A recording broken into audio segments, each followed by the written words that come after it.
Good morning, everyone. Let me express our gratitude to both chambers of Congress for their timely and diligent efforts in scrutinizing, formulating, and ensuring the passage of the 2025 General Appropriations Act. Their unwavering commitment to completing this critical task underscores the strength of our collective resolve in advancing the nation's development goals and President Ferdinand R. Marcos Jr.'s socioeconomic agenda. The 2025 GAA supports the goals outlined in the Philippine Development Plan 2023 to 2028, including attaining our medium-term growth targets as approved by the Development Budget Coordination Committee. The budget prioritizes strategic investments in social services with substantial allocations to education, health, and social welfare programs and infrastructure projects to boost growth and inclusion. These investments are crucial for achieving the PDP's targets related to human capital development and poverty reduction. In line with our commitment to public welfare and fiscal responsibility, the President, as we have heard this morning, has judiciously vetoed certain line items in the budget and set specific conditions for implementing certain programs and projects, including requiring the issuance of guidelines and compliance with pertinent laws, policies, rules, and regulations. This decisive action demonstrates the administration's commitment to our fiscal program by ensuring that planned spending remains within the target deficit ceiling, keeping us on track to meet our medium-term fiscal targets. At the same time, by tightening the conditions for utilizing the budget for various programs, the President ensures that the maximum benefits reach those most deserving of social protection, particularly the near poor. This approach supports inclusive growth by ensuring that economic benefits reach the lower income segments of society, directly contributing to the PDP's goals of reducing poverty and improving the quality of life for our vulnerable populations. As we roll out these projects and programs in the coming year, close collaboration between the executive and legislative branches remains vital. The coming year, 2025, marks a pivotal moment for our country as we enter the midterm of the Marcos administration. This milestone is an opportune time to assess our progress. As we continuously recalibrate our strategies, we assure our fellow Filipinos that we will sustain our gains and accelerate our efforts in areas where we need to catch up to meet our development targets. With today's ceremonial signing of the GAA, we reaffirm our commitment to building a matatag, maginhawa at panatag na buhay for all Filipinos. Let us move forward with optimism and determination, ensuring that every peso of the national budget translates into impactful programs and services that improve the lives of our people. Thank you and good morning once again. Thank you, Secretary Balisacan. May we ask Secretary Bonoan for his opening statement? Good morning, everybody. Well, we just like to express how deeply we are honored for the full trust and confidence that the President Ferdinand R. Marcos Jr. and our legislators have extended to the Department of Public Works and Highways through the fiscal year 2025 budget. We are aware that every peso allocated to the Department of Public Works and Highways projects represents the hard-earned contributions of the Filipino people. It is therefore our responsibility to ensure that these funds are used wisely and efficiently, as well as professionally in the most transparent manner, proving ourselves deserving of the trust placed on us. We are committed to making every cent of their contributions worth by delivering quality infrastructure that drives the national progress. With this, we are tasked to implement more infrastructure projects that are crucial for the socio-economic development of our country. We are prepared to face potential challenges that may arise and remain steadfast in applying the significant lessons that we have learned over the years as we move forward to another year of service. Rest assured that the Department of Public Works and Highways will continue to work diligently in support of the Bagong Pilipinas agenda, advancing infrastructure that uplifts the lives of our fellow Filipinos. Mabuhay ang Bagong Pilipinas. Maraming salamat po. Thank you very much, Secretary Bonoan. We are now opening the floor for questions from our Malacanang media friends. Pia Gutierrez, ABS-CBN. Good morning po. May we ask ano po yung mga significant line item vetoes na ginawa ng Pangulo?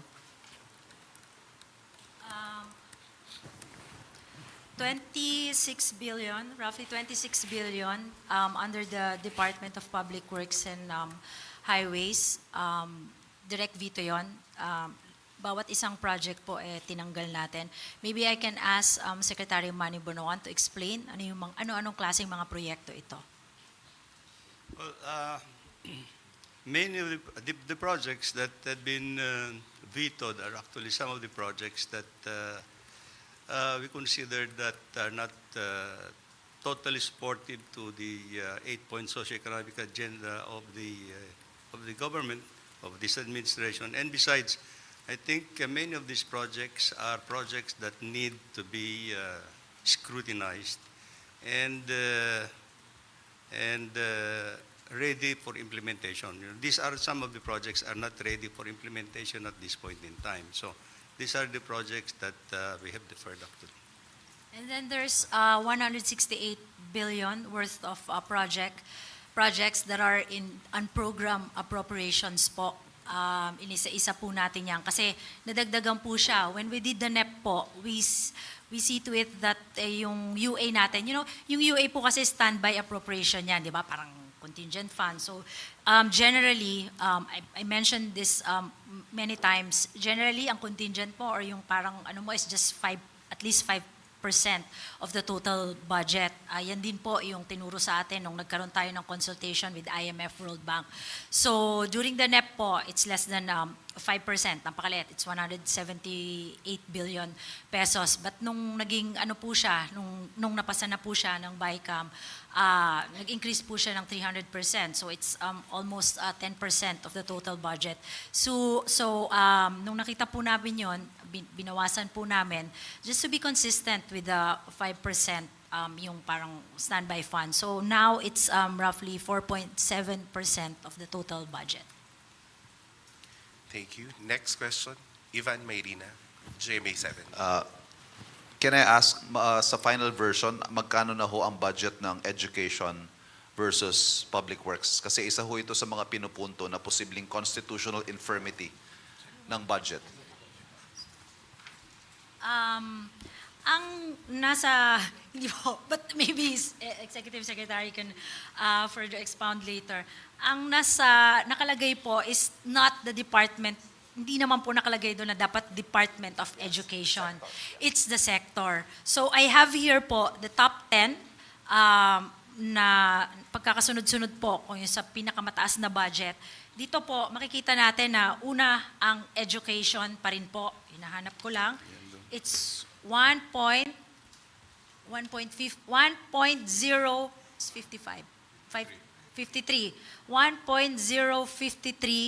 trillion. Well, the DPWH po is 1.034 trillion po. Yan po. So, nauna na po ang education. Secretary, may we get the breakdown do sa education po? Yes, we will provide po. Bibigay po kami. So anong nangyari po, Secretary, we had to, so yung mga veto under DPWH, kaya umangat po relatively yung education sector budget. Yes po, kasi nabawasan din po ng mga 26 billion yung DPWH budget. Right, thank you. Tristan Nodalo, Newswatch Plus. Ay, hello, good morning po. Ma'am, you've mentioned yung conditional implementation of AKAP. So ano pong nangyari doon sa pondo na AKAP na which was questioned before, yung 26 billion? both sa House and Senate. So ano po yung conditional implementation? What does it actually mean? Yung ACA po, it's still there. It's just that bago po natin ma-release yung pondo, we need to issue guidelines po together with DSWD, DOLE, and NEDA po para maging consistent yung pagbibigay ng ACAP doon po sa gusto nating mangyari doon sa tamang recipients, hindi po magka-doble-doble yung binibigay natin ng mga cash assistance. So, si Sec. RC Balisacan po ang kasama na po ngayon sa pag-define nung paglabas ng pondo ng ACAP. One follow-up lang po kay Sec. Bonoan. Yung sinabi niyo po yung mga hindi priority ng administration, yung natapyas sa DPWH budget. But basically, what kind of projects are this? Ito po ba ay mga kalsada, basketball court, or ano po ba, sir? Marami kasi yung mga local projects actually that are not ready for implementation, and it will take us some time anyway to make sure na ma-implement namin kaagad. So these are the things na nakita namin that I think we can postpone it for the time being. Yung mga projects na mostly local projects actually. Roads, sir.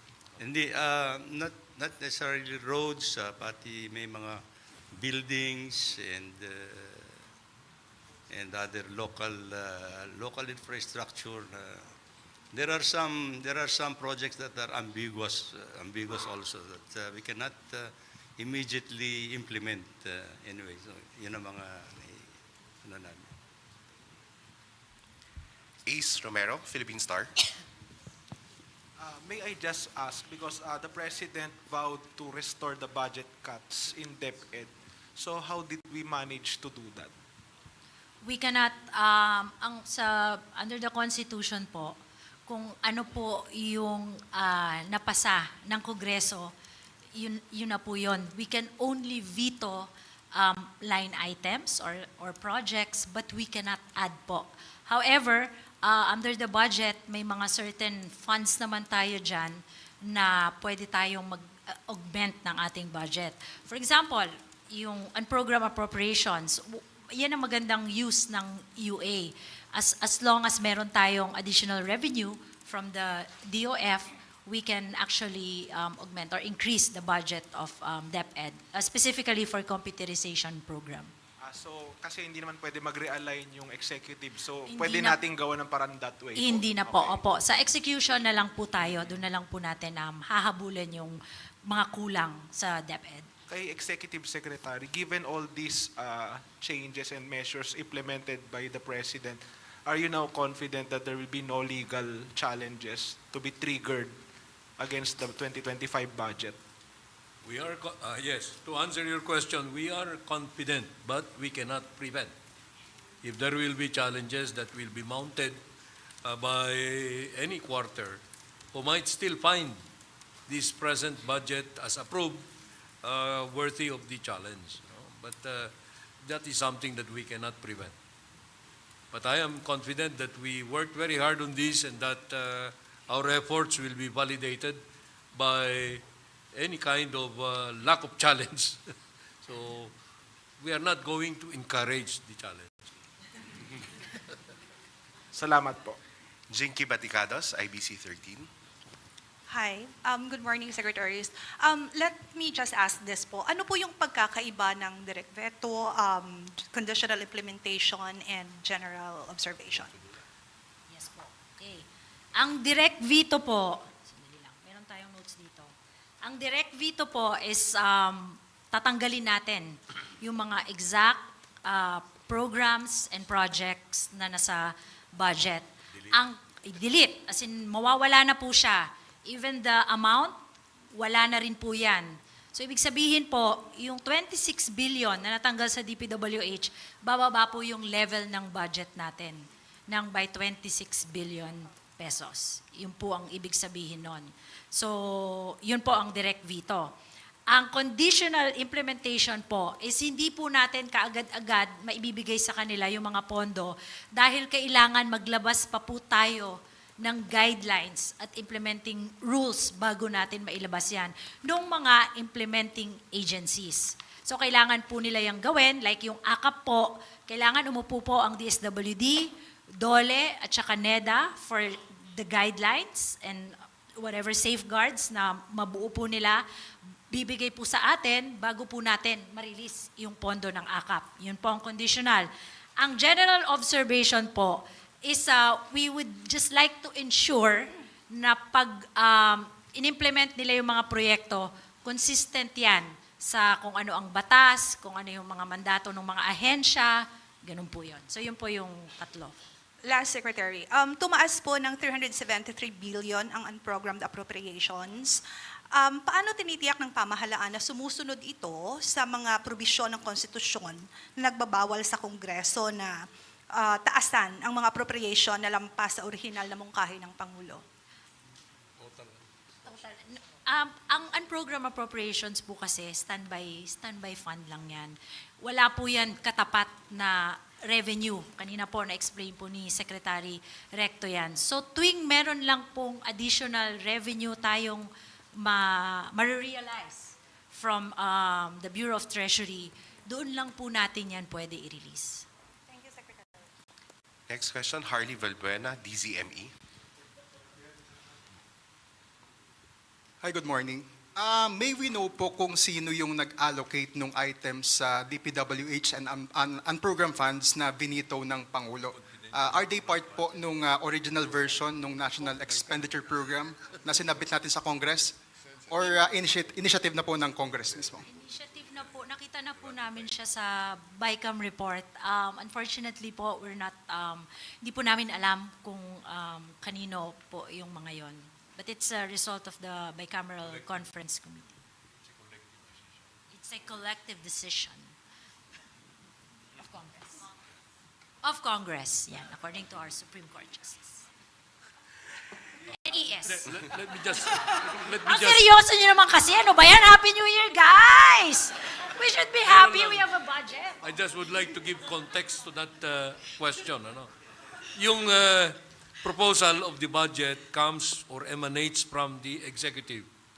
That is through the NEP, yung National Expenditure Program.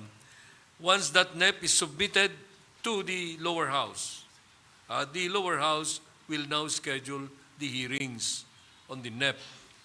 When the lower house finally approves or adds or subtracts to the NEP, but must conform to the limitation in the Constitution that it should not increase the lump amount, the entire amount, then it becomes a GAB, General Appropriations Bill, and this is the one that will be transmitted to the Senate for its own study of the proposal, of the budget proposal. And when the Senate shall have been done with its duty, there will now be a bicameral conference committee that will tackle this. Now, I don't know if you can find in the records of the bicameral report or the bicameral report who proposed those increases, but that is to be respected because they are the Congress. They are the Congress. And the final product is, of course, this GAA. And the GAA was submitted to the executive as an enrolled bill, and once it is submitted to the executive as an enrolled bill, the executive can no longer change that. Congress can no longer change that. So that is now what the President reviewed. And the President was personal and direct about the review and called on members of the Cabinet to contribute to the effort of looking at the budget. Now, with or without the calls for review, the President and the Cabinet went to that task. And I think we are happy about the result, and we have come up with this. So the approval of the budget by the chief executive happened before December 31. Today, that is. So that is the context. Thank you, ES. Next question, Eden Santos, Net 25. Good morning po. Clarification lang po, ibig sabihin yung 10 billion po na budget ng DepEd, na ibalik po iyon para dun sa... Hindi po, bawal po tayo dagdag sa bicameral committee report, kung ano po yung pinasa ng Kongreso, yun po. Hahanapan na lang po natin ng pondo sa pag-i-implement natin sa execution ng budget. Maybe Secretary Recto would like to. Yes, that's correct. I think the President wants to prioritize the additional spending on education, which is found in the unprogrammed portion of the budget. So if there are excess revenues, we will immediately release that part of the budget. But I'd like to say also that this is the first time in our history that you have both the education sector and the capital outlay sector of the DPWH and the DOTR to hit 1 trillion pesos. So that would augur well for the economy's growth for 2025. So meaning po, kaya tumaas yung budget ng DepEd dahil nabawasan yung DPWH para lang masabi na mas mataas. Yung sinasabi po kasi natin na budget ng DepEd, it remained the same. Opo. Pero yung tumaas po kasi when we compute education sector po ang pinag-uusapan natin doon. It's not just the budget of the Department of Education. Because you also have to consider, may CHED po, education din po yan. TESDA, education din po yan. Marami pong yung mga SUCs natin, marami pong mga ahensya ng gobyerno na education din naman po yung nila, yung kanilang mandato. Kaya po, tumaas. So ang malinaw po, gusto ba sumagot ni S? Sandali, ang malinaw lang po, Secretary S. You know, it's the President that proposes the budget and the Congress disposes the budget, and it is the executive or the President who executes the budget. Okay? So there is a process in budgeting, as we all mentioned. No? So, palagay ko, maayos naman yung budget for 2025, especially with the vetoed items. Sinigurado ng Presidente yung may popondo natin, yung mga karapat-dapat, consistent with the Philippine Development Plan. Walang ambiguous projects. Walang mga proyekto na hindi sulit sa taong bayan, so to speak. And I just wanted to add also that even in the DPWH budget, meron dyan mga proyekto na school building. So maaring wala sa DepEd, education sector, nakalagay, multipurpose building. Alam ko dahil ako naging congressman ako, naging senador ako. So may mga pondo rin yan sa DPWH that have to do with education as well. No? And I think we are all in agreement that it's important to have a budget, diba? All of us, that's why we went through that process because lahat po tayo, gusto natin magkaroon tayo ng budget sa darating na taon. Ayaw po natin ng reenacted budget dahil gusto po natin tumaas ang ating ekonomiya. Hindi po tayo pwede bumalik dun sa level natin this year kasi bababa po. We all agree also that while the government expenditure is just 22% of the GDP, it also still contributes to our economy. So maybe actually I can ask RC to talk about ang implication po ng reenacted budget kasi I think importante po ngayon is that meron po tayong budget for 2025. I think that has been explained by the President this morning sa speech niya, explaining why reenacted budget is not an option for this administration. Again, pag wala na po sa enrolled bill, wala po siya. Hindi po natin pwede dagdagan yan. Yung sa to change.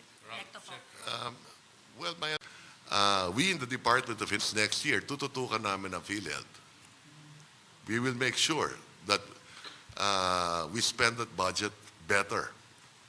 Halimbawa, I'll give you an example. Maybe we should concentrate on the top 10 illnesses. Palagay ko, yun lang. Itaas natin 100%, 200% benefit package of the top 10 illnesses. Malaking pakinabang ng taong bayan dyan. So, I don't think you have to increase 9,000 case rates. Sa panganganak pa lang, ilan ang case rate? Di ba, alam ko sa panganganak, 2 lang cesarean at saka Hindi cesarean, di ba? Eh bakit sa PhilHealth? 20 ata yan eh. Di ba? So, tututukan namin ang PhilHealth next year. Thank you, sir. Follow-up lang po dun sa conditional implementation. Aside from ACAP, meron pa po bang ibang program under conditional implementation? Ay, yes po. 1, 2, hindi sir, marami. 1, 2, 3, 4, 5, 6, 7, 8, 9, 10, 11, 12. 12. Ano po kami, we will distribute the veto message. We'll post it in our website. No, napirma na po, pero ano, wala pa, hindi pa nila nalalabas sa ano nila, sa office. Ma'am, pwede bang pa-enumerate lang ng mga highlights, yung mga in general na Yung conditional? Yung conditional. DSWD, ACAP. DSWD OSEC also, yung Payapa at Masaganang Pamayanan Program, PAMANA. Sa DPWH OSEC, yung definition on action, meron din pong special provision dyan na may conditional. DOF, BOC, yung Rewards and Incentive Fund. And then, sa Congress of the Philippines, Special Provision number 6, availability of appropriations and cash allocations. Yan po. Thank you, ma'am. Next question, Pia Gutierrez, ABS-CBN. Ma'am, may I know kung mayroon pong pagbabago sa budget ng Office of the President, given na isa rin po sa na-criticize yung increase ng OP budget dun sa ratified version?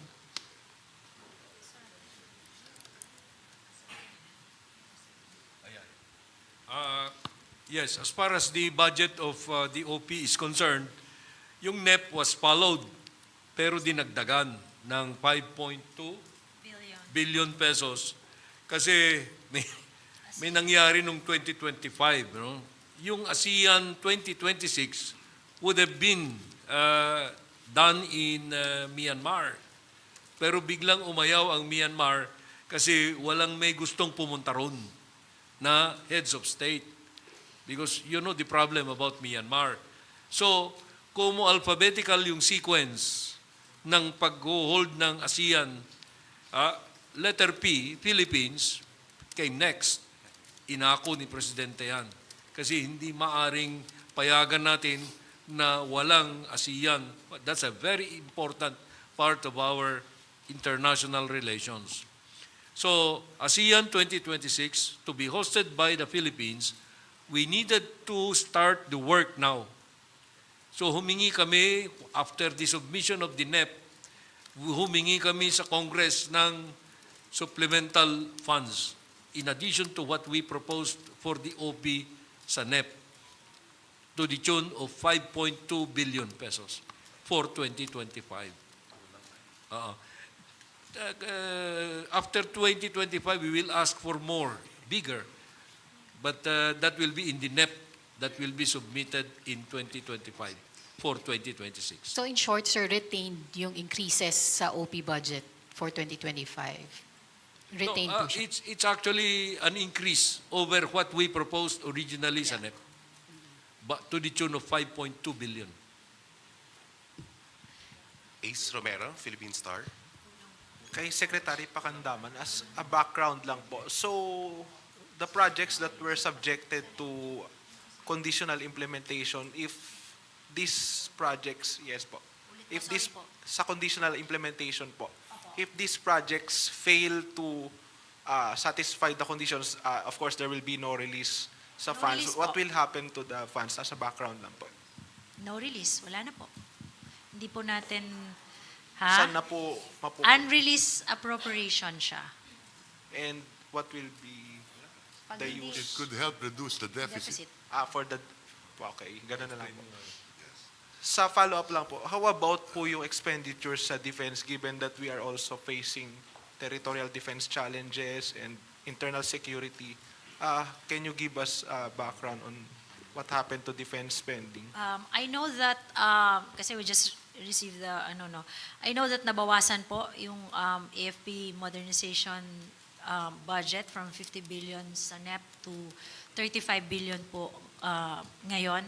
However, yearly naman po yan, we try to, inahabol po natin yan. Kumukuha po tayo sa unprogrammed appropriations for that purpose. Leth Narciso, DZRH.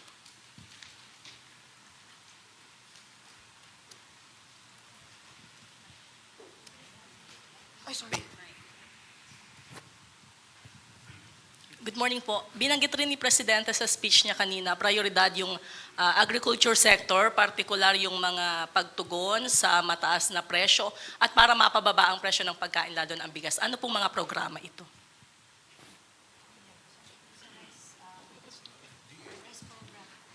Yung rice program po ng DA, medyo malaki po yung pondo natin dyan. May assistance po tayo sa mga farmers natin and then fisher folks. And then meron po tayong post-harvest facilities and also farm-to-market roads. Meron din po tayong irrigation. And then meron din po dyan yung bagong batas po natin, yung RCEF po, yung bagong RTL natin. Rice Yeah, tarification. more or less, you're talking about 250 billion yan for DA. Plus this year's budget na hindi pa naman nagagastos yung lahat. So, essentially, it's a 2-year budget allocation, di ba? So the idea is to increase the productivity of your agriculture sector next year. Kompleto naman yung programa ni Secretary Kiko Laurel. And we know that rice, essentially, you need a lot of irrigation, among others. No? So it's properly funded. Yeah, ang agriculture po is number 6 pa rin po siya sa top 10. Annalise Soberano, Bomporadio. Sec Amina, good morning. Sinabi niyo po na bawasan yung AFP modernization na budget na 35 billion. Ano po ang napasamang project ng big ticket projects ng AFP na napasama po sa 35 billion na pondo? Wala pa yun, no? Meron po kasi tayong, kumabang proseso to, meron pong approved na, ano ba yun? Horizon, ano na tayo ngayon? Horizon 3 na tayo. So may listahan po yan ng lahat ng mga kailangan natin i-purchase for the defense sector. So depende po kasi yan kung naikontrata na nung Department of National Defense. So ang ginagawa po nila usually, of course, we have to note that ano po yan, more than 1 trillion yata yung napirmahan na agreement. Tama ba ako, Director? More than 1 trillion. So, because of lack of fiscal space also, naglalagay lang po tayo ng at least 50 billion, now 35 billion. So, nire-prioritize po ng Department of National Defense kung ano yung babayaran nila. Kasi medyo may proseso din po ang procurement ng defense equipment and Bea Cupin, Rappler. Good morning po. I realize this is quite advanced of a question, but have there been discussions on how we prevent a situation like this from happening again, perhaps next year, na kung baga we had to, hold meetings over the holiday break and we had to postpone the signing because the budget that the Congress approved did not align with the budget that the President prepared?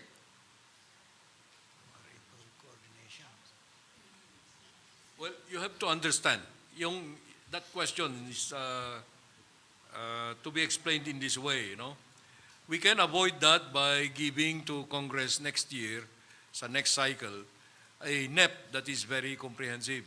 But we usually do that. Now, it will be up to the temper of the congressmen who initiate the consideration of the budget. And I hope that they will be conscientized. Because most of those that were taken off probably were, you call them insertions, but that's too simplistic. No, they have their own priorities which they could reflect into the legislative process.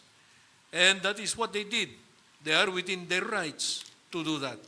But here comes now the President who says, where are now my legacy projects, my priority trusts, they have given them to the back burner. So that is what instigated the president to make cuts that did not reflect the concept in the proposed budget through the NEP. And sir, if I may follow up, how do we intend to check that temper, considering, of course, Congress is dominated by allies of the president? You know, we do not check except through veto, because the enactment process is exclusive prerogative of Congress. Yung veto power of the president is the only way to check. Okay? That's post-enactment. But then we have this constitutional setup that when the president exercises his right of veto, the message could be transmitted to the Congress, to the lower house initially, because that is the originating chamber of Congress, and they could have the override power. They could exercise that if they want to. But usually in a situation like this, I don't recall that an override has ever happened. You know, these two branches of government, the legislative and the executive, they work very well in coordination. And it's only when they are at loggerheads that you can expect a direct conflict. Pero your question is the theoretical, no? More in the abstract. So that's not easy to answer. Checks and balances. Alvin Baltasar, Radyo Pilipinas. Good morning po, secretaries. Just to give us an idea, gaano po ba naging kabusisi si Pangulong Marcos doon sa budget proposal? Kabusisi, gaano niya talaga binantayan, hands-on, binantayan ni Pangulo yung budget proposal after na dumaan sa BICAM? Maybe I will be the one to answer that. Yes, sir. I assume as Executive Secretary 3 months into his administration. And I have been here since then. No? That was last part of September 2022. Mabusisi si Presidente mula sa umpisa. I can give you that assurance that the President is very focused, very prudent, Ilocano eh. And I am quite happy to make that note, no? to give that note, because he always says, what do we do with this? This is something that we cannot allow yet because we have lack of funds, or etc. So that is what motivates him. Maybe people do not see how he works, but he works very much way into the night and early morning. Follow up lang. Sorry po, Secretary. Kamuntik na Follow kami up lang po. Christmas eh. Secretary, follow up lang po. Doon po ba sa mga ibinito ng Pangulong Marcos, meron siyang personal siyang nakakita, pero meron din ba kayong nakita na mukhang kinakailangang ibito at nirekomenda nyo kay Pangulong Marcos? Well, as the Chief Executive, he gives us the direction. Ano? He has his own way or means of saying this is excessive, this is not something we proposed, etc. But when he said that let's take out things that did not emanate from the NEP, or that exceeded the NEP, or that took away from the NEP many items, etc., and redirected them, well, we have to be guided by that kind of direction. So that is when the cabinet became very useful. Yung sabi ni Secretary Bunuan just now, muntik nang hindi nagpasko. Ewan ko what he meant by that. But the cabinet and the president really acted together. You probably have seen the publications about how we went to work. The economic team, especially, because these matters are money matters. Samantalay ko na lang po kay Secretary Pangandaman. Secretary, pwede po bang paki-mention na lang po yung top 5 na mga government agencies na may pinakamataas na budget allocation for 2025? Of course, yung education, public works, health, DSWD, DILG, DA, DOTR, Judiciary, Dole, and Justice. Salamat po. Before we close today's briefing, may we ask Executive Secretary Bersamin for a closing statement for the Filipino people? Thank you for your questions. Wala namang softball yata na binato ninyo ngayon. Ano? Maraming salamat at nagkaroon tayo ng ganitong pagkakataon upang magkaunawaan sa ganitong bagay na napakamahalaga sa buhay ng ating bansa. Ang budget, DGA, is always the most important bill that can be enacted by the Congress and that can be approved by the President. Kaya mahalaga sa kanya na hindi re-enacted ang ating budget sa darating na taon. Kasi malaki ang impact sa ating ekonomiya at ayaw niyang magkaroon ng lose momentum. Okay. So, itong mga tanong nyo, sana magkaroon sila ng impact sa taong bayan upang maintindihan nila or maunawaan ang nangyari ngayong araw na ito. Sa panawagan na ang budget natin ay isang budget na unconstitutional, nais ko pong sabihin sa inyong lahat na hindi po magkakaroon ng ganong pagkakataon na unconstitutional ang budget. This is the interplay between the Congress and the executive branch. Yung pagsasabi na unconstitutional ito, mangyayari lamang kung may maghahain ng demanda sa judiciary, the third branch of government. Pero sa karanasan ko bilang dating miyembro ng judiciary, mahirap pong dalhin sa Supreme Court ito kung in good faith pareho yung dalawang branches of government. Pero as I said in the beginning today, this morning, hindi natin mapipigilan kung mayroong mga quarters who would still like to be heard on this issue. But I hope they should not because that will again be distracting us. Tungkol sa PhilHealth, sinabi ng ating Pangulo kanina na walang mababawas na benepisyo kundi madadagdagan pa.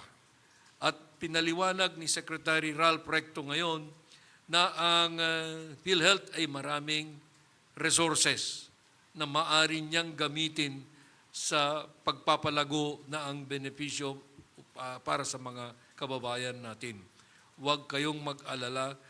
Ang inyong executive branch ay maingat at matipid. Ay, hindi naman. ibang connotation ng matipid eh. Mabusisi sa paggamit ng ating resources. So, with that as the final say, I don't know if that is the final say, maganda ang darating na taon para sa atin dahil na-approve na yung ating budget. Happy New Year to all. Thank you very much, Secretary Bersamin, Secretary Recto, Secretary Pangandaman, Secretary Balisacan, and Secretary Bonoan. That wraps our press briefing today. Thank you and good day. Thank you. Happy New Year!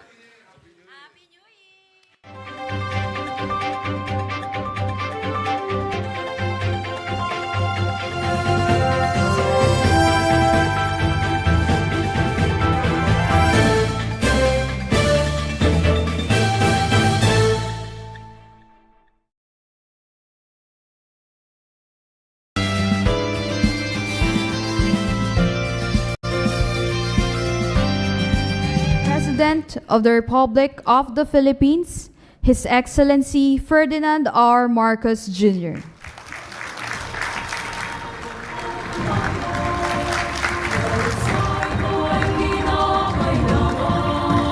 Ay,